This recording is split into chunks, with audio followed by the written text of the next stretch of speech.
পর্যন্ত তাদেরকে নামায় রাখছে। কেন?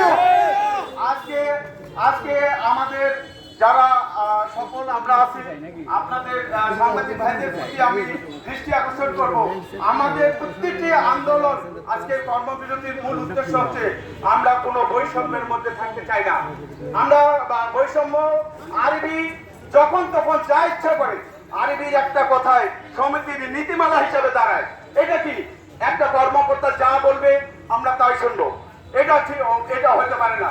আরবি আমাদের বিভিন্ন সময় বিভিন্ন ভাবে আমাদের প্রত্যেকটি কর্মক্ষেত্রে অনিয়মতান্ত্রিক ভাবে হস্তক্ষেপ করে আজকে আমাদের মধ্যে মানে চুক্তিভিত্তিক ডে লেবার, মনে করছি বিলিং সহকারী প্রত্যেকটাই নিয়মিত ছিল।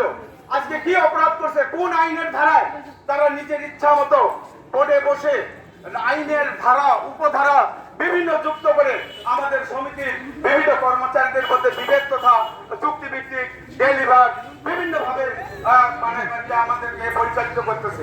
আমরা এটার পূর্ণ বিরোধিতা চাই। বাংলাদেশে আরো 6টি বিদ্যুৎ বিতরণ সংস্থা আছে। আজকে তারা কোন নীতিতে চলতেছে? আমরা পল্লী বিদ্যুৎ কেন আলাদা ভাবে চলবো? আমরা চাই ডেসকোর সমস্ত নীতিমালা আমাদের পল্লী বিদ্যুতের উপর আইন জারি করা হোক। এই বিষয় আমরা কিছুদিন আগে থেকে আমরা এটা উদ্বোধন কর্তৃপক্ষের কাছে বিভিন্নভাবে আমরা স্মারকলিপি নির্দেশ করছি। আমাদের কর্তৃপক্ষ আমাদের কোন ধরনের দাবি দাওয়াকে তারা কর্ণপাত না করে উপরন্ত অমানবিক নির্যাতন শুরু করছে। সাসপেন্ড তথা মানেগঞ্জে বহিষ্কার সংযুক্ত এত আইন এত উপধারা, আরবি যাই বলবে তাই আমরা মেনে নেব, এটা কখনো হতে পারে না। আমাদের মূল দাবি আমরা বাংলাদেশের 6টি বিদ্যুৎ বিতরণ সংস্থা আছে। আপনারা আমাদেরকে নিয়ন্ত্রণ করেন, আমাদের কোনো অসুবিধা নাই। আপনারা বাকি 6টা সংস্থার মধ্যে ডেসকোর নীতিমালায় আমরা পল্লী বিদ্যুৎ পরিচালিত হতে চাই, এটাই আমাদের মূল দাবি। এবং আমাদের দাবি না মানা পর্যন্ত এই কর্মদিবস চলতে থাকবে।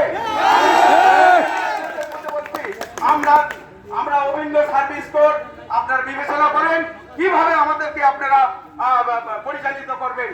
আপনারা যখন যা খুশি তাই বলবেন, এটা আমরা মানি না, মানব না। আরবি তথা পল্লী বিদ্যুতের বৈষম্য আমরা দূরীভূত করতে চাই, এটাই আমাদের আন্দোলনের মূল উদ্দেশ্য। এই বলে আমার সংক্ষিপ্ত বক্তব্য শেষ করলাম। ধন্যবাদ সকলকে।